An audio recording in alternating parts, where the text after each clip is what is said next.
Subscribe to Film Companion for your film fix. Hit the bell icon so you never miss an update. Hi guys, my name is Rahul Induja. I'm an ex-professional esports athlete. I'm also the COO and founding member of Global Esports. Hi, my name is Dr. Rishindra Sinha and I'm a doctor by profession and a gamer by passion. I'm the CEO and founder of Global Esports. Hi guys, my name is Mohit Isani and I'm a filmmaker by profession and I've been playing video games since I was 3 years old. I'm the MD and founder of Global Esports. With Christopher Nolan's Tenet getting a limited release all across the globe. And the trailer releasing in Fortnite, a video game. It's the perfect combination of a video game and movies coming together. You're watching FC Game Station.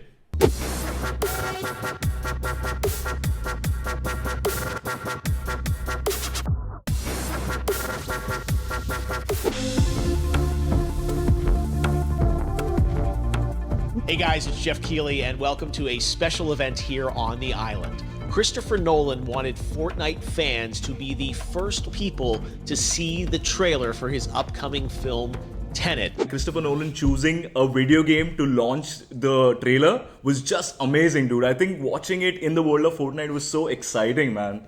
Well, there's a first for everything, right? In this industry, in this day and age, especially with recent circumstances, with how limited you are in certain circumstances, Nolan's really hit balls out of the park. No, I think it's a great culmination because you have, a movie being showcased in the world of video games. It's such a great amalgamation of the world of entertainment because you have cinema and games.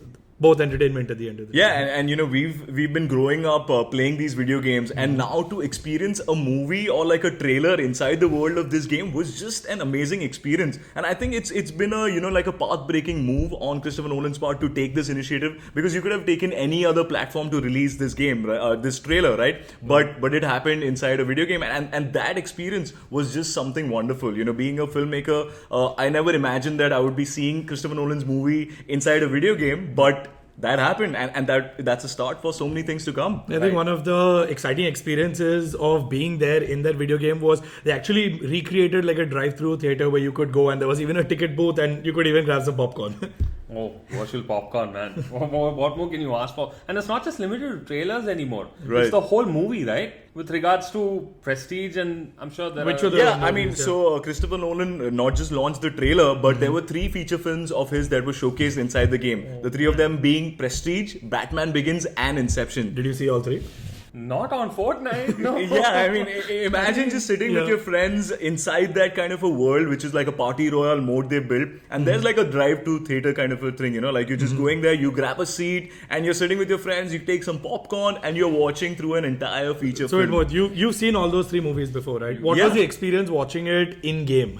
So honestly, I felt Describe it for the people that have never experienced a movie or any kind of digital form in a video game. Right, so it was a very surreal experience, like I would say, because we've been grown up with this fact where we go to a movie theater, we go to a physical setting, and you're in that atmosphere and you're just in tune with cinema, as you say, right? But here you log into a game. Your in-game character or your avatar, your in-game version of yourself goes inside this game, and you're kind of finding your way to this movie theater like you would in real life. And from there, you're trying to choose a seat where it's the best, view, like you would do in a regular theater, right? And from there, it's even so real that if I look away, my character looks away, the sound, that's hitting my face is lesser. So it goes into Nice. that. So they had depth. like spatial audio and everything. So it really the way feels Nolan like would have a- wanted it. Exactly. And the entire thing when the film played, it was a surreal experience because you didn't know whether your character's watching the film or you're watching the film, because it's like it had that entire layer to it. Kind of like virtual reality, so to speak, right? And this is reaching 350 million players, because that's what Fortnite's audience is, right? Yeah, and these are not just 350 million people, it's 350 million kids between the ages of 13 and 30.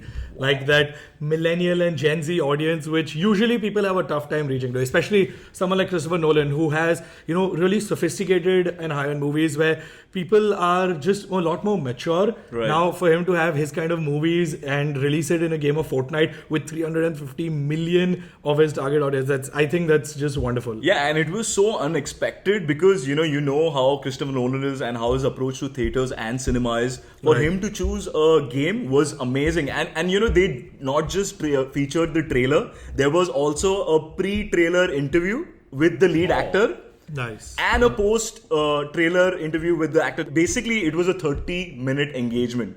Right. And all this was never seen before footage, which he didn't release anywhere else except for in the game. Right, and an actor was, kind of interviewed with the lead game designer of Fortnite. And, it was insane. And this isn't really limited just to Fortnite, right? The world of entertainment. And obviously, this isn't the first time Fortnite has done it. I mean, Epic Games has been known for doing a lot in the world of entertainment. The Travis Scott concert, you remember? We did that together. That was the Marshmallow concert. Yeah, before that. I mean, those concerts just felt so much more larger than life because you're seeing the guy perform in front of you and you're just another character inside the virtual world. Right. And you're kind of doing those emotes like you would do in real life. And that connect felt so amazing. So I think the Marshmallow concert that happened, it was last year, that was the maximum number of people that attended a concert at once. Right? I think they crossed about 1 million people watching it live as and when the concert was happening while he was performing. Right, I mean, as far as I know, it was the biggest concert hosted till they did Travis Scott. I mean, obviously, that's last year's numbers had to be beaten this year. Yeah, that's true. Be it virtual concerts or real concerts, people are starting to draw that comparison now. The world of gaming and the world of esports is turning into a complete reality now. What are you guys' thoughts on, how that has culminated into TV marketing and basically how advertising is getting involved in the world of esports?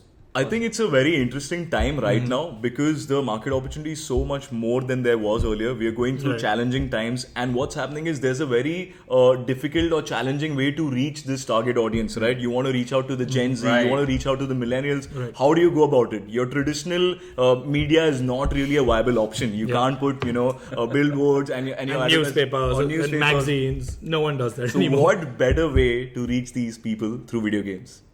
I mean, there's two ways to go about it, right? Either you get the people to come to where you are, or you go where the people are. And right now, it's video games. That's where everyone is right now. Because you're not going to get a 12-year-old to read a magazine or a newspaper or read a book to And if you guys saw Hasan Minhaj's episode on Netflix, where he was talking about the world of video games, I think it was very evident that video games are so much more than what people perceive it to be. And I think he had the stats from 2018 end or 2019. And in that, he said that the world of video games are larger than movies, music, the NFL, the NBA, and the MLB, and all the sports leagues combined. All of that came to like $99 billion, and the gaming industry was at $149 billion.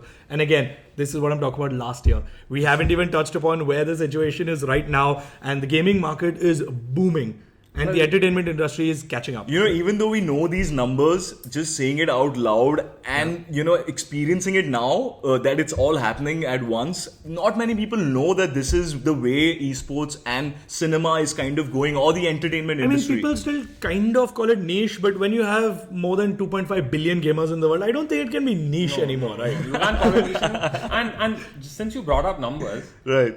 Here's an interesting one. Sony invested $250 million in Epic Games this year. Yep. Right, and we are hoping that that's going to be like the way forward for Epic Games because they're trying to merge, cinema and entertainment and esports. And what better way to do than Sony, right? Because Sony knows that $250 million are going to the right place. They know they're pushing it towards the development of the Unreal Engine. They know that they're going to be doing a lot when it comes to the entertainment side of things. And this isn't the first time that entertainment has been tied up with the Unreal Engine, right? I think Star Wars, it was Mandalorian that they used the Unreal Engine to create. The entire movie was made on the Unreal Engine. Yeah, so people, think that only games are made on this Unreal Engine, but there have been so many films that has a lot of, usage of this software to create that experience or that virtual reality kind of experience which you wouldn't be able to shoot in real life, right?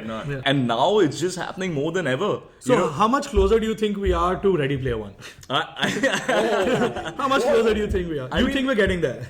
See, we're still a couple of years apart, but yeah, I think watching movies in a virtual drive-in theater and having Fortnite does a lot of stuff with Avengers. Marvel and DC Universe have been brought into the world of Fortnite as well, whether it's in the form of skins or events. I think when the Avengers came out, the Endgame, they had Thanos as a skin, and there was an entire game mode around it. For Aquaman, there were even power-ups, right? I mean, you could become Iron Man, you can become, now in the latest season, you can become Hulk, you can become Thor. So any of your favorite superheroes, right? Any of your favorite movie characters? So cosmetics, basically. There's a whole world around it, isn't there? Like, you could just become anybody, you could take on the avatar of any single character that you'd like, and you grew up watching as a kid in movies, in cinema and TV. Oh man, it's. I mean, these are the same superheroes you've loved, while growing up, and now you have a chance to play them inside a game. And it's not just superheroes, right? Because last year they also did it for the release of John Wick. Right. They released a John Wick skin in the game to coincide with the release of the movie. So Epic has been doing it right for a lot of times. But it's not the only game that has been doing, the kind of integration with movies and with We've entertainment. seen so many references, whether it's Bandersnatch, it involves so many stories around the game. Also, Ready Player One, like you exactly mentioned, there have been so many movies that has taken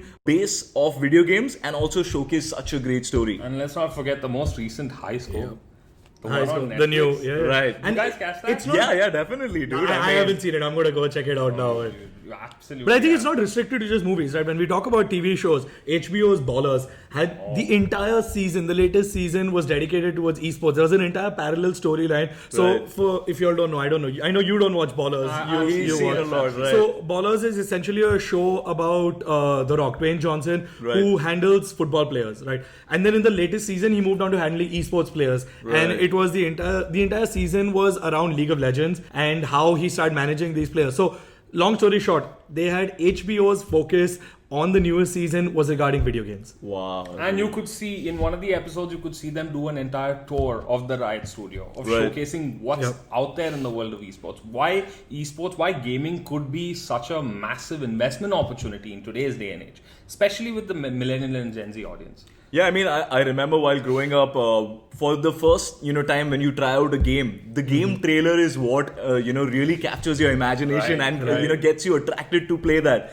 I think just that, thought itself has been built to movies, right? And now that line between movies and games is kind of just blurring, and you don't know because it's an experience at the end of it. It's just a more interactive experience when it comes to a game. I mean, not to forget that your favorite cinematics growing up were the ones that Blizzard pushed out, and I think Blizzard has some of the best production quality when it comes to cinematics. Right. And I'm not sure if you saw the World of Warcraft movie. Oh, absolutely. But the World of Warcraft movie was a great testament to that because they created a movie from a video game and they took it to another level where it didn't do so well in the US markets, but overall it hit almost $1 billion, where maximum of that revenue came from China. And it's still talked about as one of the biggest, one of the pinnacles of 3D cinema, of virtual cinema created for Absolutely. I think what they did wrong over there was they targeted only the gamers, because if you don't follow the game and you don't know the lore, you would be left out. So they need to be a little more inclusive. But I think that's changing because this movie came out a few years ago.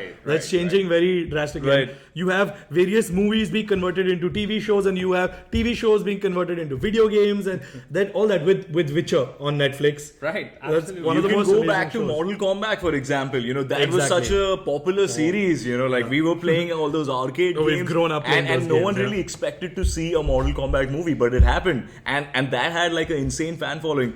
These are the things that honestly, when I was growing up, kind of attracted to me to become a filmmaker before even I wanted to become one. I know that we just wanted to play video games, for a living. We didn't think much beyond that, but just game trailers, cinema being such an important content in the end, becoming such an important factor to take ahead industry. That's exactly happening with esports right now. Right, and it's not just the big players anymore, right? It's not just the YouTubes and the Twitches of the world, even the other third-party OTT platforms. Everybody's getting involved in this space. Everybody wants a piece of the proverbial pie. Yeah, I mean, speaking of that, Netflix is not scared of any other OTT platform, but they're scared of Fortnite. Yeah, I mean, Netflix still considers Fortnite the biggest, because everyone's fighting for attention, right? That you have limited amount of time that you can spend in a day. Everyone is fighting for that attention, and on average, when you watch a movie or you watch a TV show, you'll spend maybe 2-3 hours in front of a screen. But when you're playing a video game, those minutes can turn into hours, and those hours into days so fast. Like we've all been on We've all been on that side of the table, right?